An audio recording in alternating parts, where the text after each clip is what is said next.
Mi querido doctor Jorge Lara Castro, buenas tardes. ¿Qué tal, mi querido Leo? ¿Cómo te va? Pero muy bien al escucharte y justo en un día clave para el Mercosur, para Paraguay, y quiero pedirte tu análisis, tu opinión de qué es lo que se resuelve hoy y cómo esto lo toma Paraguay. Bueno, tenemos algún tiempo, ¿no? Porque esto es un poco más complejo Sí, que esta... sí, claro que sí. ¿Verdad? Bueno, tenemos que partir de la base de que el Mercosur es un proyecto originalmente de integración. La idea básica es de integrarse. ¿Y por qué hay que integrarse? Y hay que integrarse simplemente porque un país aislado en un contexto de globalización y de transición hacia un mundo emergente, pues difícilmente podría, digamos, ser un actor importante si es que no se asocia, se alía con otros países. En este caso, el otro elemento importante es la geografía. Paraguay es parte de una geografía que comparte 3 fronteras y de países que comparten, hay 2 países muy importantes como actores internacionales, principalmente Brasil. El tercer elemento importante es que la misma idea de la integración ha ido modificándose. Primero, básicamente tiene etapas. Una etapa original fue una etapa de comercio, pero la misma experiencia llevó a brotar nuevas ideas en donde el comercio, que puede ser floreciente, no resuelve el problema de las asimetrías o las desigualdades. Y el Paraguay, como bien sabemos, no solamente un país sin litoral marítimo, sino que a su vez un país que padece los efectos de una asimetría estructural, no solamente en el ámbito económico, en el ámbito social, en el ámbito cultural, en el ámbito científico-tecnológico. Entonces para Paraguay es muy importante ser parte, digamos, de un ámbito regional, compartiendo responsabilidades con otros países. Más aún, como le señalé, de que hay todo un proceso, una tendencia de agruparse, de fortalecer los bloques regionales. Tenemos bloques regionales de Estados Unidos, México, Canadá, tenemos la Unión Europea, tenemos el Asia con China, tenemos la URSS, y a su vez, por supuesto, tenemos una nueva concepción de política, que es la política multilateral. No es lo mismo una política bilateral que una política multilateral, porque lo multilateral de alguna manera genera un espacio institucional en donde podemos, digamos, avanzar en una agenda común compartida, podemos avanzar en discutir en un marco del derecho internacional nuestras diferencias, y bueno, más allá de las dificultades que tiene el proceso de integración, podríamos ir avanzando. Y otra tercera etapa muy importante es el componente democrático, es decir, que no es suficiente simplemente una relación de comercio, no es solamente importante una participación pasiva, sino que es importante también transformar las estructuras productivas. Entonces se incorpora otro elemento de la cooperación. Y dentro de la cooperación, un elemento importante es el desarrollo y fortalecimiento de las instituciones, y en las instituciones un componente importante es el funcionamiento democrático de nuestras sociedades después de experiencias terribles como dictaduras, como regímenes autoritarios, como Plan Cóndor, y bueno, estamos, digamos, en otra fase. Entonces, dentro de esa perspectiva, en abril del año pasado, el presidente Lugo, presidente legítimamente electo, fue destituido. Nosotros interpretamos que esa destitución fue un golpe de Estado, y otros, al parecer, interpretaron y siguen interpretando que fue un golpe democrático, lo cual sienta una teoría muy original que, por lo visto, los procesos democráticos se fortalecen vía golpe de Estado. Y curiosamente tenemos que ver en América Latina que aquellos gobiernos que estaban intentando avanzar en cambio de sociedad, tratando de pensar en miles y miles de ciudadanos y de ciudadanas que quedaron al margen de estos procesos en los últimos 20 y 30 años, que son nuestros pueblos, y no solamente nuestros pueblos ciudadanos, sino nuestros pueblos originarios, en donde hay que incorporar fundamentalmente nuestras tradiciones, nuestras culturas indígenas, nuestros bosques, nuestros pájaros, nuestros recursos naturales, nuestro hábitat, nuestra calidad de vida, nuestras dignidades, nuestra cultura. Bueno, todo eso involucra procesos de construcción democrática, no solamente una democracia formal cada 5 años electoral. Los que conspiraron para destituir al presidente Lugo simplemente conspiraron para apropiarse del gobierno. Por eso es un golpe de Estado. Un golpe de Estado que, por supuesto que como golpe también se fue perfeccionando en este proceso histórico. Antes los golpes de Estado eran levantamientos militares, fuerzas, represiones, violencia, muchas veces públicas. Bueno, pues ahora se ejerció otro tipo de violencia, una violencia contra la misma Constitución nacional. Y entonces los conspiradores y golpistas que destituyeron al presidente Lugo no entendieron de que están en una geografía en donde se comparten responsabilidades de integración, responsabilidades de bloque, responsabilidades de una agenda compartida, como todo lo que tiene que ver con el cambio climático, el problema terrible de la pobreza, de la vida cotidiana de miles y miles de pobres, la necesidad de cambiar el modelo, un modelo que estamos viendo todos los días, que se basa en un crecimiento económico, pero sobre la base del crecimiento de la destrucción. O sea, curiosamente uno puede ser exitoso económicamente, pero sobre la base de la destrucción. ¿Y qué se destruye? Se destruye la tierra, se destruye la naturaleza, se destruyen los bosques, se destruye la calidad humana, se destruyen las dignidades, una fábrica de pobreza en países extraordinariamente ricos. Entonces, todos estos elementos, diversas experiencias, ideas, pues se fueron desarrollando a lo largo de estos últimos 20 años. Y de esa manera, el enfoque de la integración pasó de ser simplemente un enfoque comercial, que podría ser exitoso, sobre aranceles, sobre productos, sobre mercados, pero insuficientes para transformar nuestras sociedades hacia una sociedad que el desarrollo económico garantice calidad de vida, fortalezca una comunidad, una asociación, que realmente recupere el respeto al ser humano, que fortalezca nuestras raíces, nuestras identidades. Y América Latina tiene una serie de ventajas en términos culturales. Prácticamente nos podemos comunicar con mucha facilidad.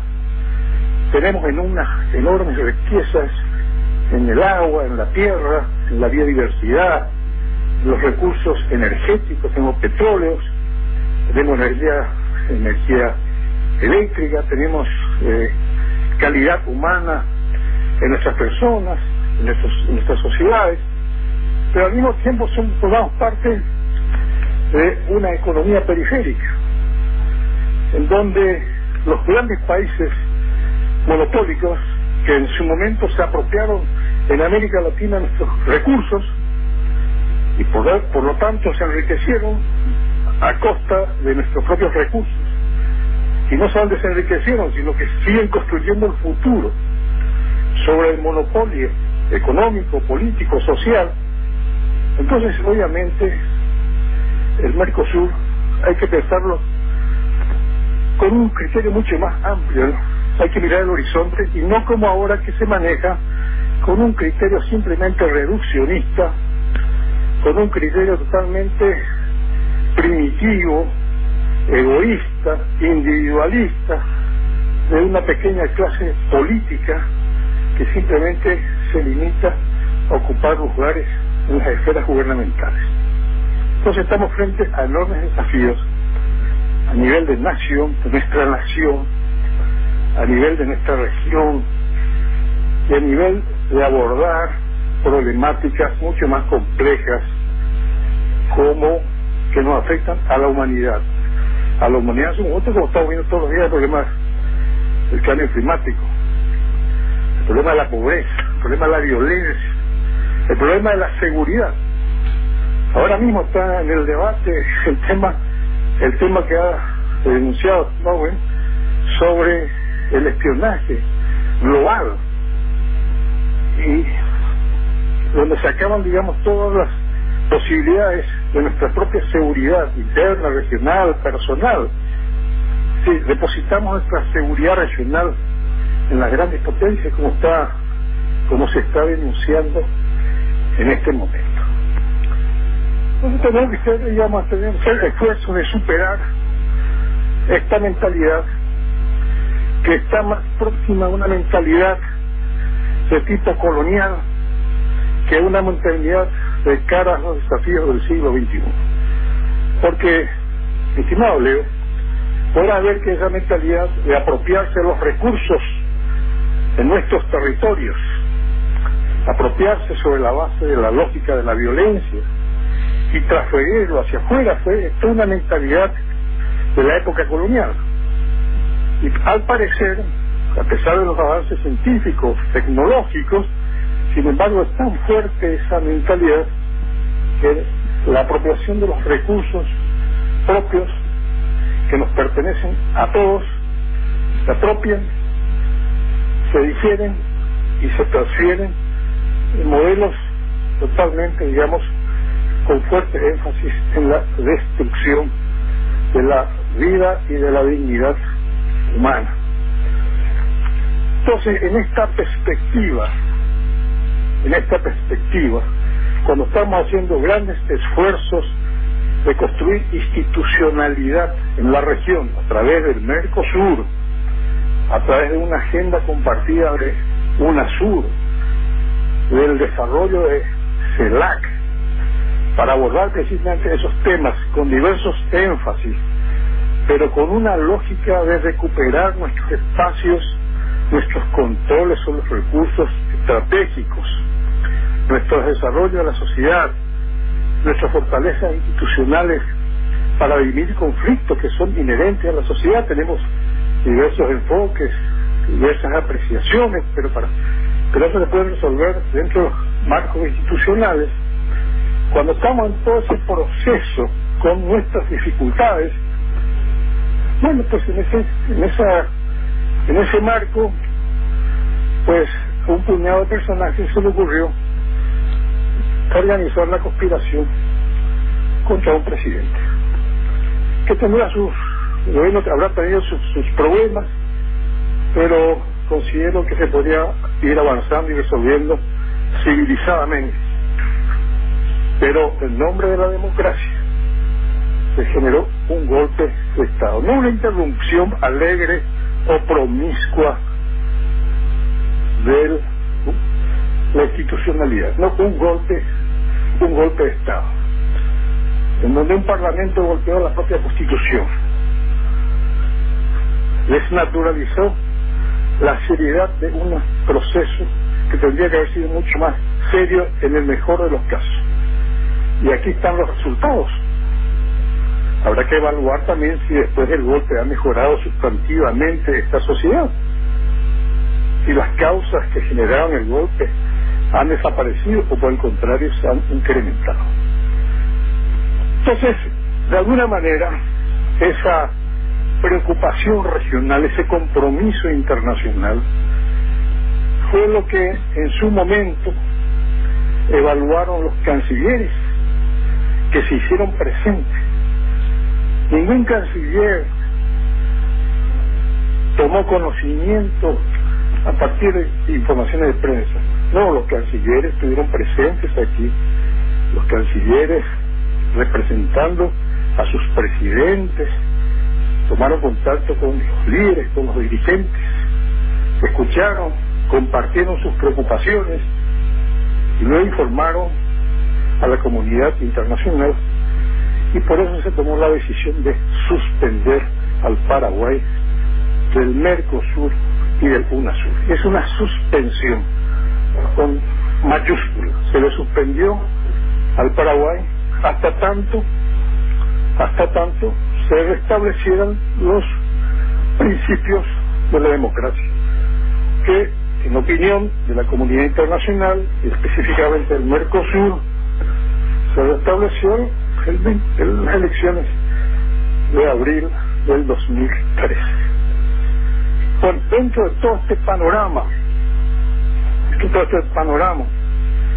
es que en la discusión del día de ayer y de hoy, los cancilleres y fundamentalmente los presidentes involucrados tomaron esta decisión en el marco de lo que fue la cláusula democrática, la decisión que tomaron en su oportunidad en Mendoza y la designación de la incorporación y de la presidencia de acuerdo al orden alfabético de la República de Venezuela, representado por su presidente Nicolás Maduro.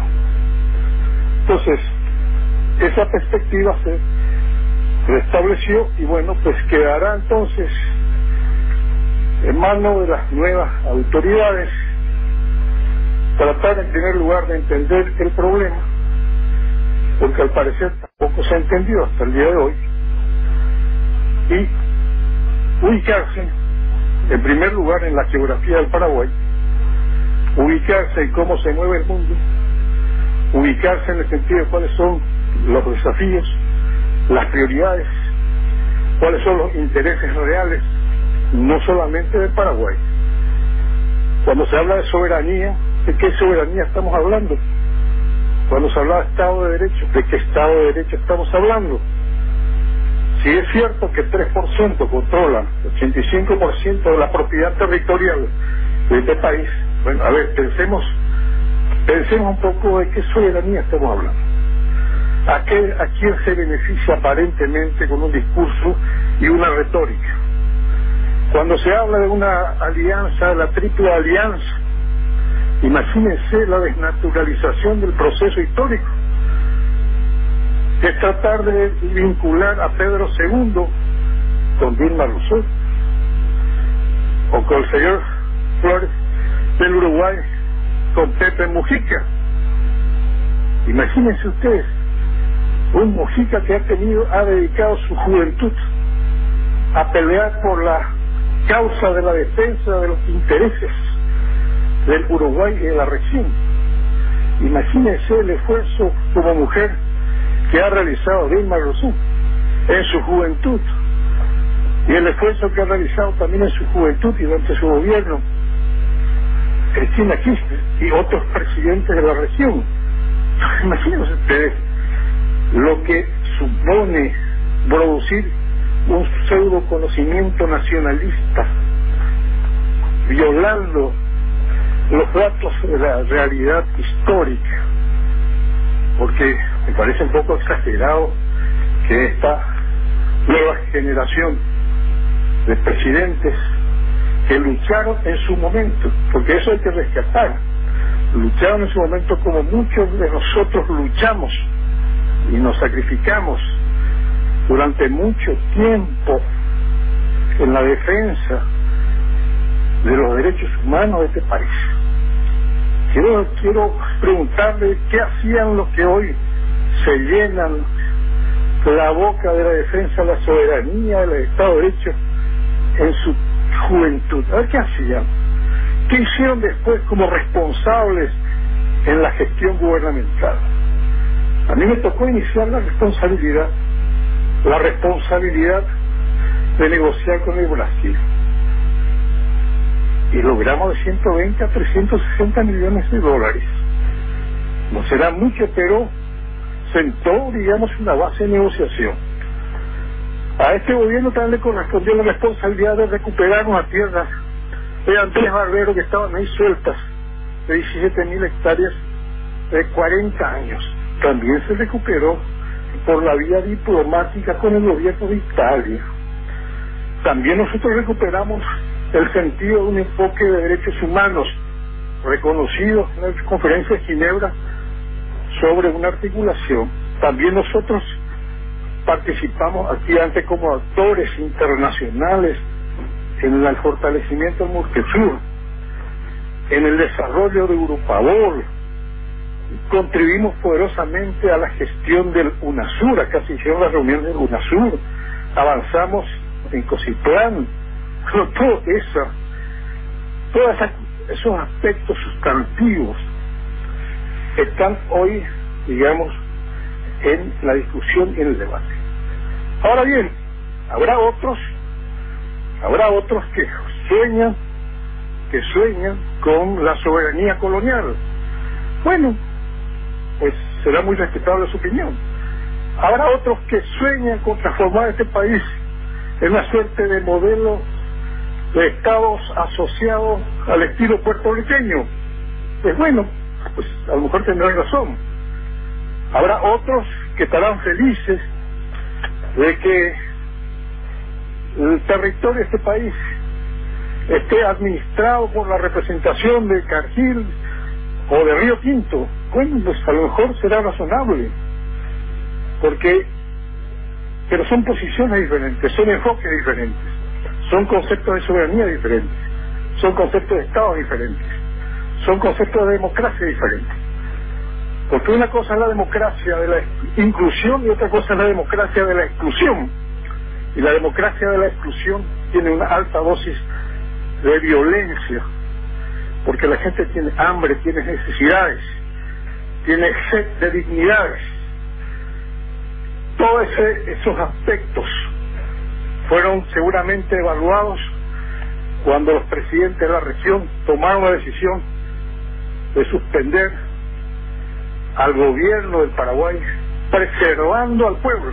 Hicieron una clara distinción entre el gobierno golpista y el pueblo paraguayo. Son dos cosas diferentes, porque también hay que preservar, digamos, el desarrollo cualitativo del pueblo, de la gente honrada de este país, de la gente trabajadora, de la gente responsable, de la gente que tiene una serie de familiares en la región. En fin, varias cosas importantes.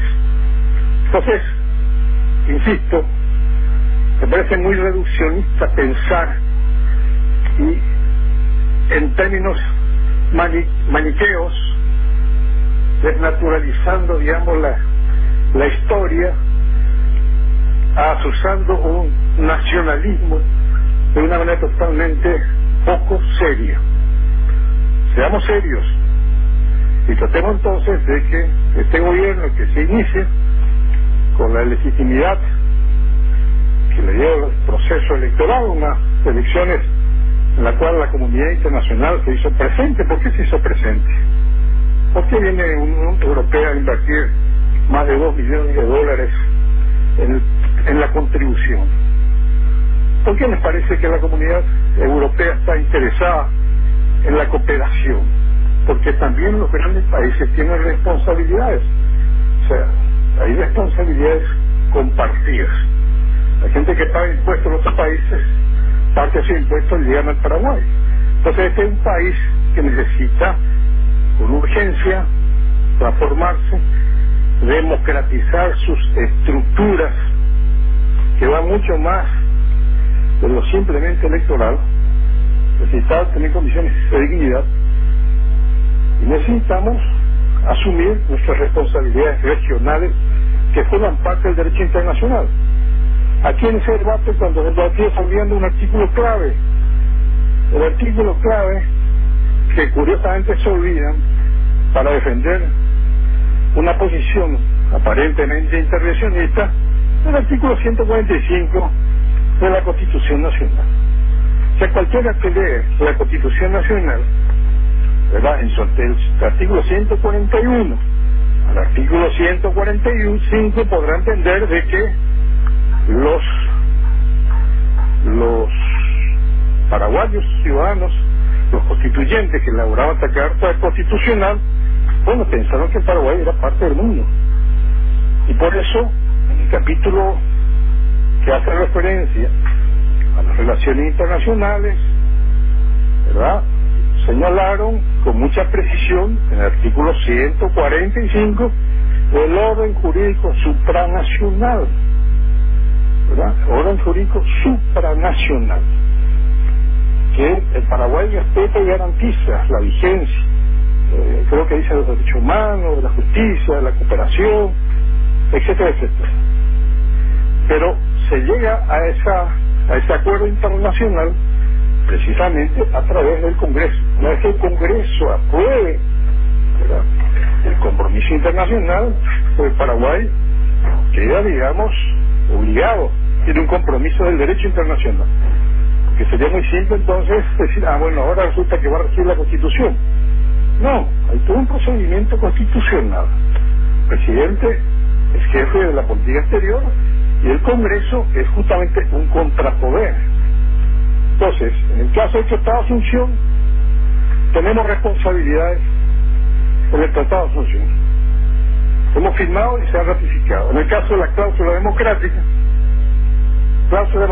que precisamente surgió a partir de una acusación o una sospecha o un indicio de golpe de Estado en la época del presidente Guamosi, bueno, esa solicitud fue acogida con mucha preocupación y con mucha seriedad, y como resultado terminó siendo, digamos, la cláusula democrática, que basta leer la cláusula democrática para darse cuenta que se cumplió estrictamente el procedimiento.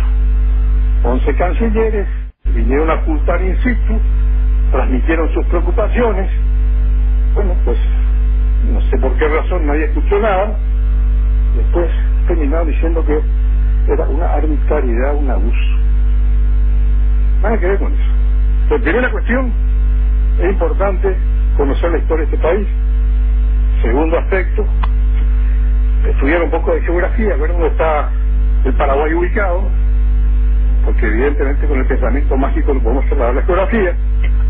Tercero, que una política exterior que está condicionada a la situación geopolítica, a la situación de su propio desarrollo y a su protagonismo internacional, está condicionada.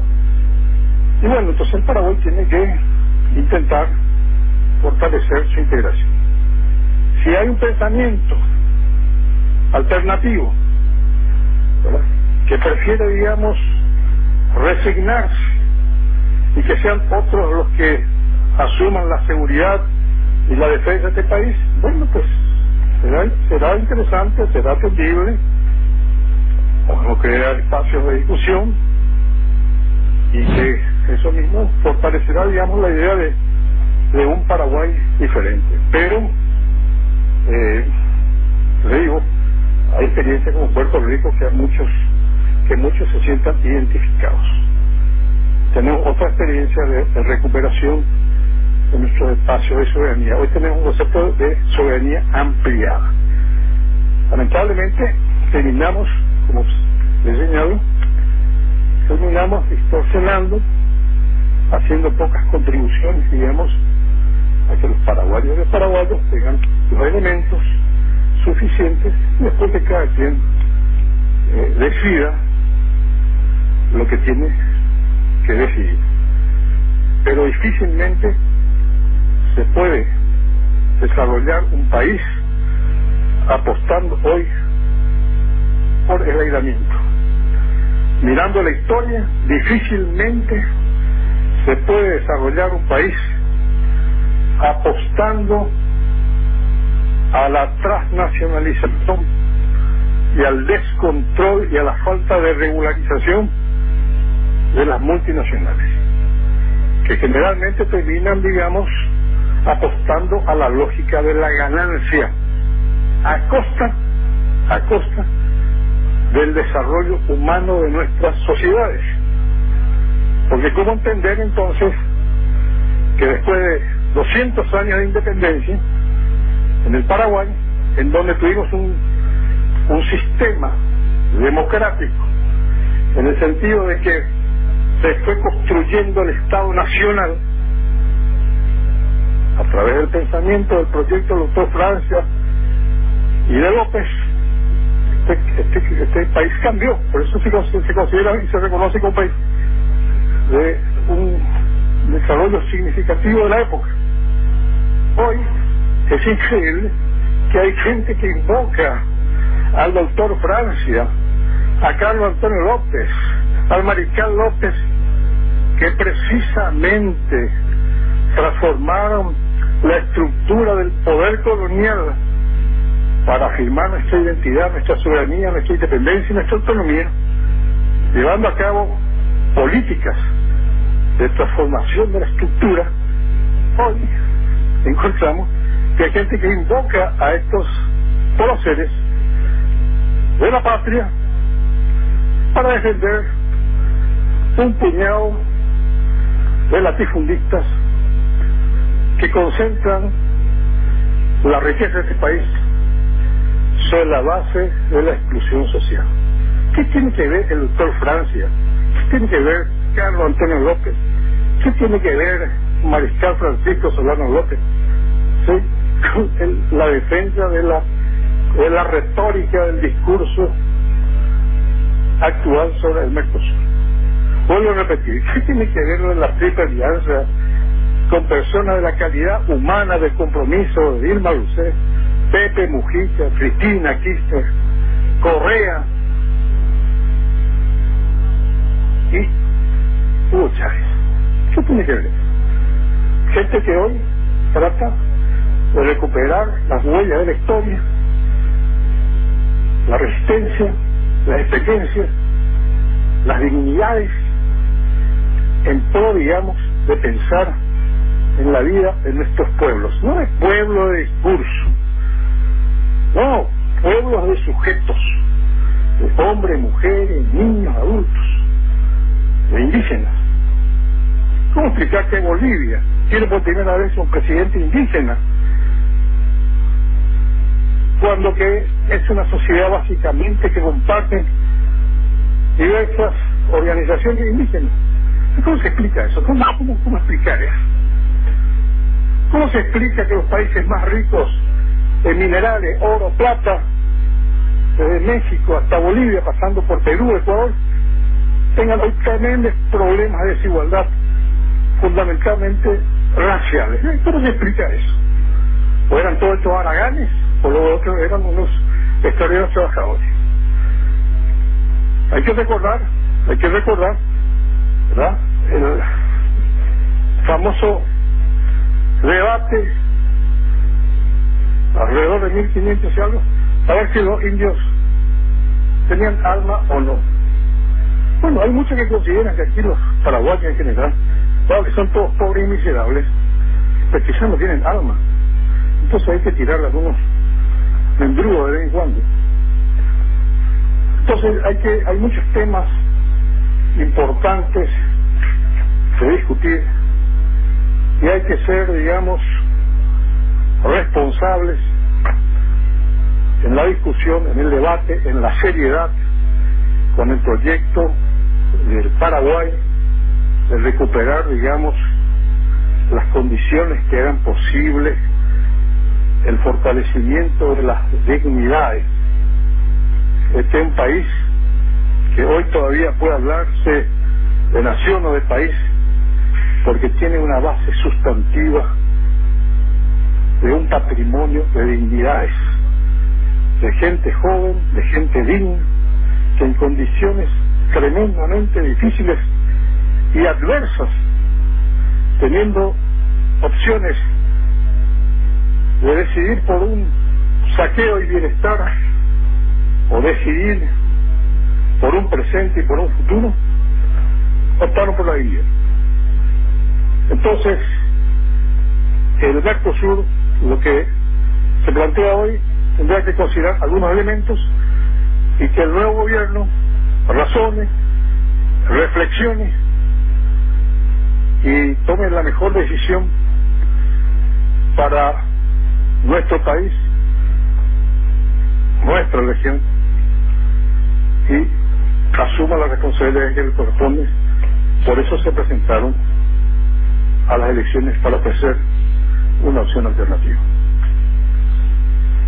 Doctor Jorge Lara Castro, la verdad que una clase magistral la que nos acaba de dar. Hay muchas preguntas que usted ya me respondió claramente, y fue más allá aún, así que le agradezco muchísimo. Estupendo, estupendo. Nosotros vamos a ir masticando, desintegrando un poco lo que nos vino diciendo. Yo tengo muchas anotaciones de todo esto que nos acaba de decir. Realmente, le agradezco muchísimo su tiempo, doctor. Un fuerte abrazo. No, un fuerte abrazo. Yo no soy justamente muy proclive digamos, a la comunicación radial.